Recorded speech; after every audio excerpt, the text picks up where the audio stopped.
The New Orleans Saints will be facing a new challenge in an Atlanta Falcons uniform as Desmond Ridder is named the starting quarterback moving forward. What does that mean for the New Orleans Saints? We got all that and a little bit of lagniappe for you on today's episode of Locked On Saints. You are Locked On Saints, your daily New Orleans Saints podcast. Part of the Locked On Podcast Network, your team every day.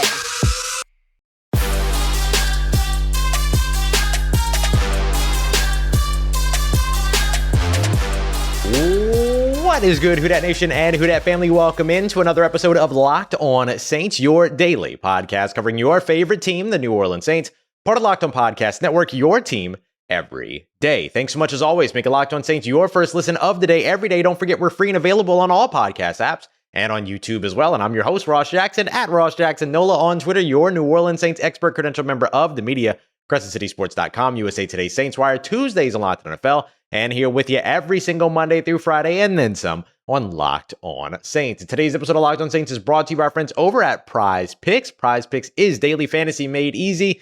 We love it. We know that you will love it too. It takes about 60 seconds to input your selections. And if you get everything right, you can win up to 10 times your entry. All you have to do is pick 2 to 5 players and choose whether or not they're going to come in at more or less than their Prize Picks projection. Get those right. And like I said, 10 times your entries, which you can get back. And first-time users are going to be able to receive a 100% instant deposit match of up to $100 just by using the promo code Locked On. That's prizepicks.com, promo code Locked On. On today's episode, we're going to be breaking it down for you. It is a present episode here in the with the early afternoon release. We're going to be discussing Mark Ingram. Has he taken his final snap as a Saint? The New Orleans Saints, though, do have 2 smooth criminals right now at wide receiver, and Chris Olave and Rashid Shaheed. Will discuss a little bit of the strides that they have made over the course of the season and who is responsible for it. But first, Desmond Ridder looks like he's going to be making his debut next weekend against the New Orleans Saints. Of course, the Saints this week are on a bye week. The Atlanta Falcons also on a bye week this week as well. So that means that they are looking at some of the changes that they're going to be able to make. And one of the big ones that they're making right now is moving ahead with Desmond Ridder. So what does that mean for the New Orleans Saints? Well, it means a couple of different things. Obviously, they're going to have to prepare for a bit of a different quarterback. But I will say this. The Saints won't really be facing anything that's too entirely different than what it is that they faced against the Atlanta Falcons earlier on this season. Although Desmond Ridder does pack a specific sort of skill set that does bring kind of a new challenge. So we'll break all of that down. But if you're a New Orleans Saints fan, and if you have been for a long time, right now you're probably thinking about Robert Griffin III. You're thinking about some of those rookie quarterbacks like Jalen Hurts that the New Orleans Saints have struggled against in either their debuts or just simply in going up against them. You're also probably evoking some of the memories of the New Orleans Saints going up against and struggling against mobile quarterbacks as well. And kind of both of those things are coming together in this situation, which could spell trouble for the New Orleans Saints, as they have struggled against rookie quarterbacks. They have struggled against quarterbacks making their first time start, and they've struggled against mobile quarterbacks for, well, about as long as we can remember. Now you're getting all of that nicely packaged up. And what a lot of people believed was the most NFL-ready prospect of his draft class in Desmond Ridder. So what type of a kind of challenge does he present? Well, with that NFL readiness, what you're going to see is what this kid can develop into, which will be a little bit more of a composed pocket passer than what the Falcons have had in Marcus Mariota. Now, you're going to see a lot of the same things, right? Especially with sort of this in-season change. Yeah, there's a bye week to kind of make things and rebuild things around sort of his skill set. But for the most part, you're not going to be able to implement an entirely new offense for him at this point. So you're going to see a lot of the same things that you saw with Marcus Mariota. He's still a mobile quarterback. He's still a guy that can run the RPO with Cordell Patterson and some of these other guys. And of course, he's also still a guy that could run the read option with those players as well. So in terms of the game plan, it's not going to be too terribly different from what you saw week 1. Desmond Ridder doesn't have who would be his number one target in Kyle Pitts, as Kyle Pitts has done for the regular season, but he still has Drake London, who's really started to come on over the course of these past few weeks, or really more than past few weeks beyond that. So they'll have to rely on the talent where it's available, Cordell Patterson, Drake London, all of that. But it's going to be really interesting to see exactly how all of this works out. I think the biggest thing that's going to be the sort of biggest hurdle or speed bump no pun intended, actually, for Desmond Ridder going up against the Saints is going to be the NFL speed itself, the speed of linebackers like Demario Davis and Pete Werner / Caden Ellis, the speed of defensive backs like Paulson Adebo, as well as Alante Taylor, the speed of pass rushers, right? And I think that this is a space to where if you're Cam Jordan, if you're Marcus Davenport, you're really wanting to get after this quarterback. But, will the Saints go to more of a mush rush type of situation to where they're just trying to hold, contain, kind of like what you've seen them do against Marcus Mariota week 1, who still went off and ran for almost 100 yards, right? So it's going to be a challenge for the New Orleans Saints, a unique challenge, one that they haven't faced so far this season in a game that should otherwise feel familiar thanks to playing this team year in and year out, twice a week or twice a season, excuse me. So we'll see. We'll see how it all goes. But I don't blame you right now if you're hearing the news that like, hey, Desmond Ridder's getting the start. It's going to be his first time start. And you're going, oh, great, against the New Orleans Saints. Awesome. That's exactly what we needed at the end of the season. I don't blame you if that's the way that you feel about it at all. But we'll see how this New Orleans Saints team takes on a guy that, they also paid attention to in the draft process. And so maybe that ends up having a big time impact here. But Desmond Ridder getting a start up against the New Orleans Saints, and New Orleans Saints are going to have to meet the unique and specific challenge that a guy like Desmond Ridder will bring. All right, coming up next, we're going to take a look at our Film Watch Wednesday here on this Thursday. Chris Olave, Rashid Shaheed, a couple of smooth criminals. These guys are awesome, and they're taking steps and making strides on a week-by-week basis. I'll tell you, beyond just the two of them, who's responsible for that as we continue on with today's episode of Locked On Saints. Today's episode of Locked On Saints is brought to you by Audible. Did you know that Audible has a whole new slate of NFL podcasts?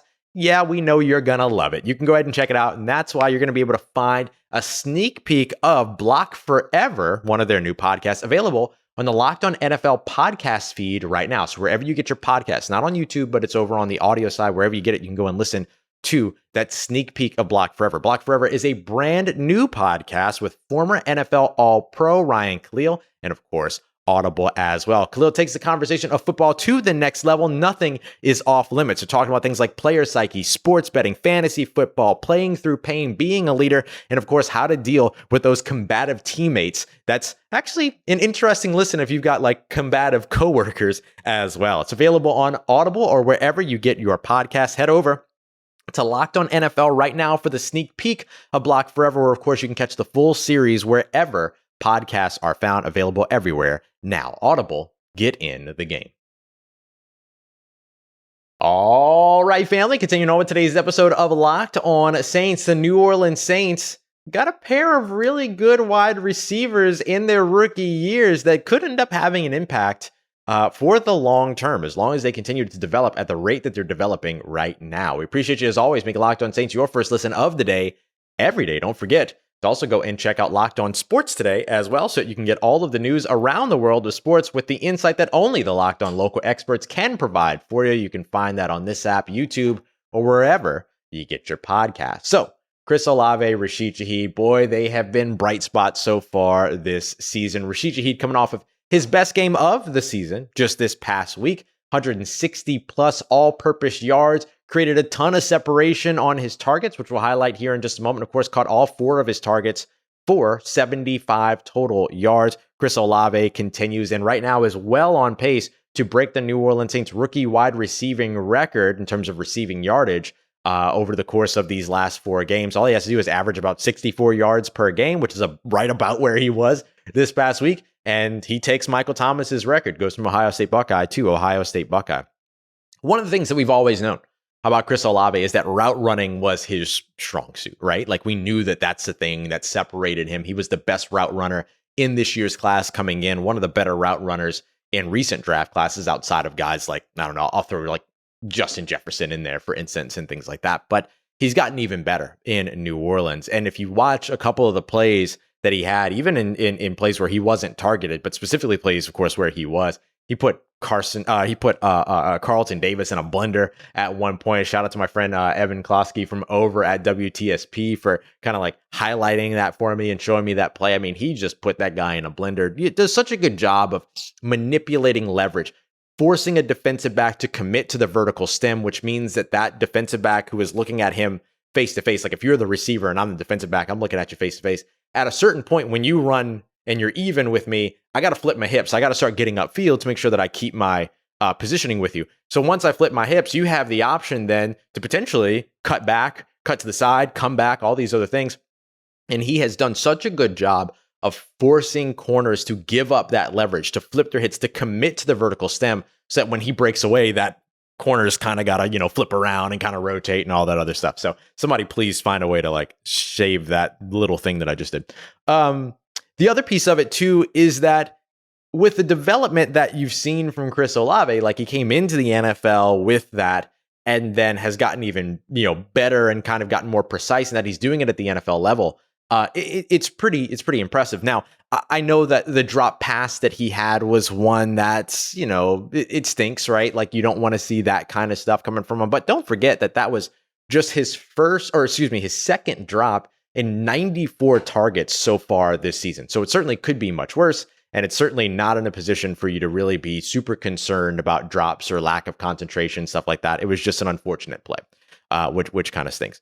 But it doesn't stop at Olave, right? Shaheed is somebody that's also getting better by the minute, game to game to game. He's doing the things that we saw Chris Olave doing earlier on in the season as well. He's finding the soft spot in the zones. He's changing his trajectory, kind of has that run to the green grass mentality that you want in offenses that give wide receivers a little bit of freedom. We're going to discuss that a little bit more in depth in the second episode later on when we continue our future series. That one's going to drop around 5 p.m. talking about how Hendon Hooker could be an option for the New Orleans Saints, but what it would mean in terms of changes on the offense. This kind of thing that Rashid Shaheed and Chris Olave both do, their ability to hit the open grass, their ability to kind of change their routes a little bit, bend a little bit to make sure that they're altering their routes to get where they need to be to hit the landmarks, but also not afraid to change up those landmarks and even work open for a quarterback that's scrambling. We saw a great example of that from Rashid Shaheed this past week for Andy Dalton.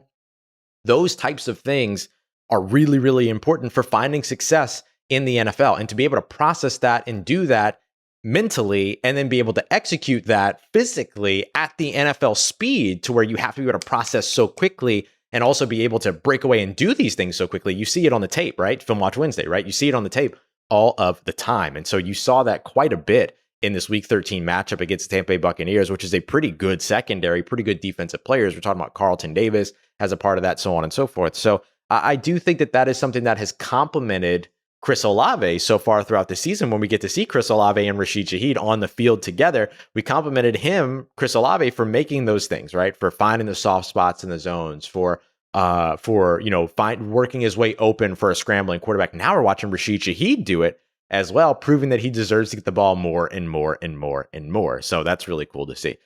And what does this mean for the future for the New Orleans Saints to have these two guys in their rookie seasons that are performing this way? Well, Chris Olave is a longtime Saint. Like, let's just say what it is right now. He's got the 5th-year option that'll be there. He'll, very likely get another contract after that. Like, he's locked in. Rashid Shaheed can also be locked in for about 4 years before any other team even gets the chance to pick up the phone and call him, right? Let's call it another 3 years before that happens, because he's got this year. He's got next year to where he's under contract with the New Orleans Saints. He's an exclusive rights free agent next year. So that means that the Saints basically can offer him a 1-year deal, and ain't nobody able to talk to him after that. He'll become a restricted free agent to where the Saints will get right of first refusal, put a 2nd-round tender on him. Nobody's going to be coming after him. And then after that, you sort of get to move on, sort of like what the New Orleans Saints have done with Deontay Hardy. But hopefully not moving on from Rashid Shaheed, keeping Rashid Shaheed in the building. So why that's important, because you don't know what the future is when it comes to Jarvis Landry. We have no idea what the future is when it comes to Michael Thomas. But if you convince Michael Thomas to come back next season and, everything's copacetic in terms of the relationship between the organization and him, despite the, another season being cut short due to injury and all that, and maybe you renegotiate the contract or you have a conversation about what that is, then all of a sudden you've got 3 cornerstones. You've even got 2 cornerstones of Chris Olave and Rashid Shaheed, so that you can start to build the wide receiver room around them. I'm not saying that they're your, end all be all for the next 15 years, or 15, these guys are wide receivers, 12, 13 years. But you're at least in a good starting place for 2023, much better than what the room looked like at the beginning of the 2022 offseason, right? So you're in a really good spot there. One other thing that I'll mention for Rashid Shaheed, 4.94 yards of separation per target against that Tampa Bay Buccaneers defense. This guy has absolutely no problem creating space, taking advantage of space, creating separation. And when you pair him with Chris Olave, these guys are just begging to be a part of a big play offense. And if the New Orleans Saints have learned anything this year, it's that maybe some offensive adjustments are worth it. If you build something that's going to placate the talent level that you now have at wide receiver, 2023 could turn out to be very, very exciting. And a big part of why all of this success is here and why, this could be a big play offense. I got so excited about talking about Chris Olave and Rashid Shaheed that I forgot to tell you who the person is that deserves a lot of credit here. It's Cody Burns, the wide receivers coach that the New Orleans Saints brought in. His drills, his work, his ability to sort of like mold these guys into a family as opposed to just these individual units means that there hasn't really been an ego at play. There hasn't been nothing but the next man up mentality when dealing with the injuries all around. And of course, those drills, the things that he has implemented for these wide receivers, you haven't seen any issue with these guys creating separation, making big plays. Not many issues from the wide receiver room when it comes to hands. I know we just saw the drop from Chris Olave, but we have to look at the 92 other targets that he's seen so far and all that. So big shout out to Kodi Burns, the New Orleans Saints wide receiver coach, and the work that he has done with these guys. Talk about another guy that's going to be a big part of the New Orleans Saints offense moving forward. Not only is it Chris Olave and Rashid Shaheed on the field, but Kodi Burns on the sideline is another part of that equation for sure. Coming up next, Mark Ingram. Is he going to be a big part of the equation next year? His contract expires. He may have already taken his final snap as a New Orleans Saint, all thanks to an unfortunate injury. I'll tell you what Mark Ingram deserves to be remembered for as we continue on and wrap up today's episode of Locked On Saints. And before we get to that, today's episode is brought to you by our friends over at BetOnline. BetOnline, your number one source for all sports wagering information that you need. Sports betting info, stats, news, analysis, everything that you're looking for can be found over at BetOnline.net. You get all the latest odds and trends from every professional and even amateur league out there and more. There's a whole bunch of stuff. There's football, there's basketball, there's soccer, there's esports, there's golf, there's auto racing. There's a whole bunch of stuff that you can get in on. Again, all at betonline.net. And if you love sports podcasts, which I know you do because you're listening to one right now, you can find those over at BetOnline as well. So go and check them out because they are always the fastest and easiest place to place your bets and get your betting fix with those podcasts, news, articles, all of that as well. Head over to the website today or use your mobile device to learn more. BetOnline, where the game starts. And now I'm going to tell you about all of the great tasting Built Bars that are ready for you. Yes, Built Bar keeps coming through with the new reimagined flavors. Cookie dough topper, coconut brownie bar, coconut brownie topper as well, even white chocolate peppermint granola. It's Built's take on a granola bar that's more filling and still insanely tasty as well. And candy cane brownie, which are the Built Puffs. They are built for you to just bite into. And of course, they are the universe's most delicious cloud in that way too. They're so good.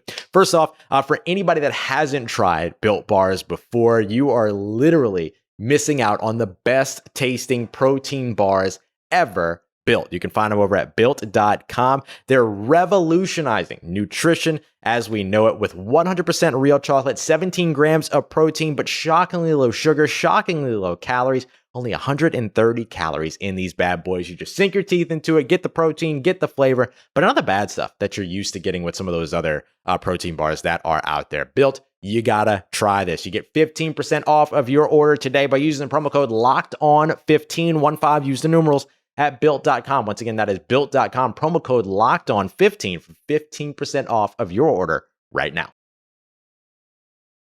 Let's get it, Who Dat Nation. Wrapping up today's episode of Locked On Saints with a look at Mark Ingram. Mark Ingram may have played his final snap as a New Orleans Saint, and that absolutely stinks. And the only thing that stinks more than that is what he may end up being remembered by if that truly was his last snap. Dealing with an MCL injury, out for about 5 to 6 weeks, very likely with only 4 games remaining, 5 weeks including the bye week, his season is likely over. The issue for Ingram is that his contract also expires this season. When the Saints traded for him 2 seasons ago from the Houston Texans, They also had the Texans add an additional year to his contract. So he was under contract for 2021 with the Saints and also here in 2022 with the Saints as well.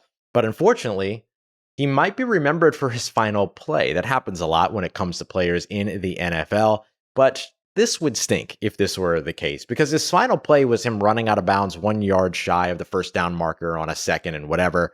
But he did it because of the injury, right? He was put back in the game. He was cleared to go back in the game, went back into the game, I guess pulled up because maybe the injury worsened during that, or maybe the injury happened on that play, whatever it might be, and ended up pulling up, getting out of bounds to protect himself. Completely understandable, because your life is more important than a football game. I'm just saying. And then it came up short. Now, I think some people have kind of unfairly pointed and said that's the moment that the Saints lost the game, where I would say the bad play call, a play after that on a 3rd and 1, when you have a absolute magician on 3rd and shorts on your team, and instead you throw the ball on the outside on a quick slant. Like, to me, that's probably the part that lost you the game, was just bad decision making, but that might just be me. And so I think that there's so much more for Mark Ingram to be remembered for than that, though, right? I mean, like, that moment is kind of being surmised as the moment that, or summarized as the moment that ended the game for the New Orleans Saints, that turned things around for the New Orleans Saints, but that also effectively, because of that loss, knocked them out of playoff contention. What little, reality there was left in terms of potential playoff contention for them with a win there.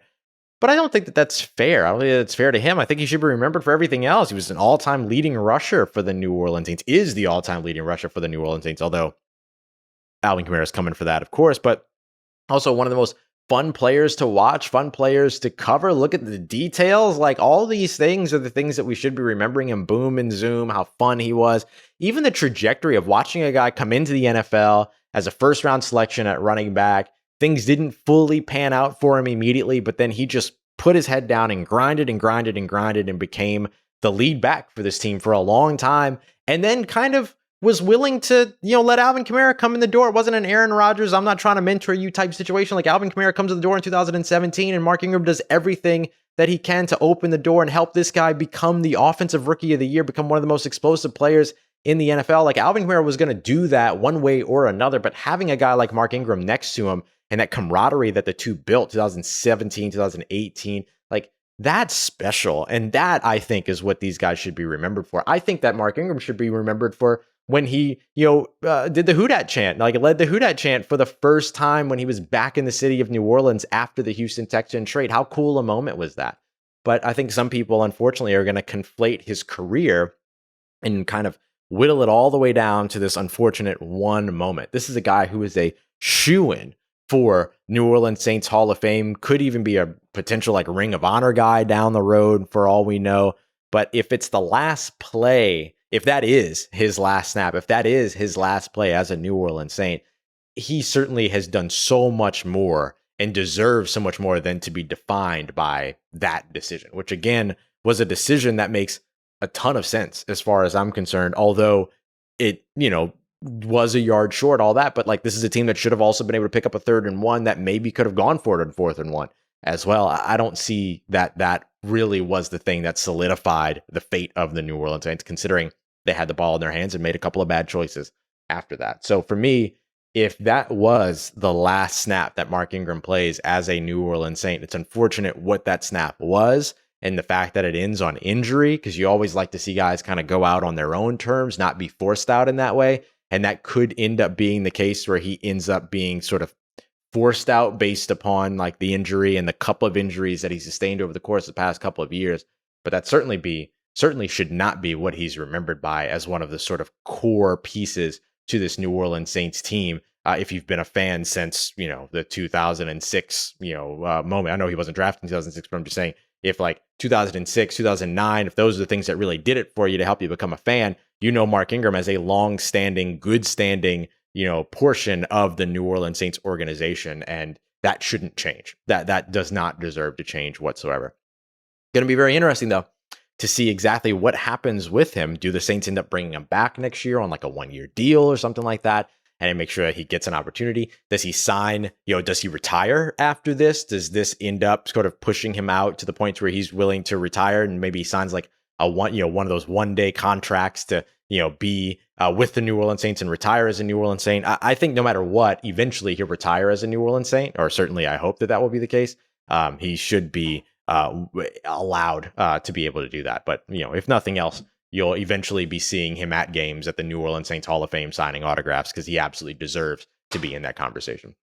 Coming up later on today, should the New Orleans Saints invest a draft selection in Tennessee quarterback Hendon Hooker, even despite the injury that has taken place? I'll tell you why they should later on today. So either you agree with me or you vehemently disagree with me. I'll have you covered. I'll tell you why I think so. You can tell me if I'm right or wrong. I appreciate y'all very much. As always, making Locked On Saints your first listen of the day, every day for your second listen. Go and check out Locked On Sports today as well. That'll get you everything you need to know around the world of sports, including the take of the day, biggest stories, biggest highlights, all that good stuff that you need with the inside insight that's going to take you beyond the scoreboard and behind the scenes here on the Locked On Podcast Network. You can find that wherever you get your podcasts and on YouTube as well. Appreciate you as always, y'all, for making me a part of your day, part of your routine, for saying yes to me and the show. And as always, if you see me, say hi. If you need anything else around your New Orleans Saints in between these episodes, make sure you follow me on Twitter at Ross Jackson, NOLA. Hit me up. Let me know how the family's doing. Let me know how you're living. Let me know how you're momming them. And trust Who Dat Nation, I'll holla at you.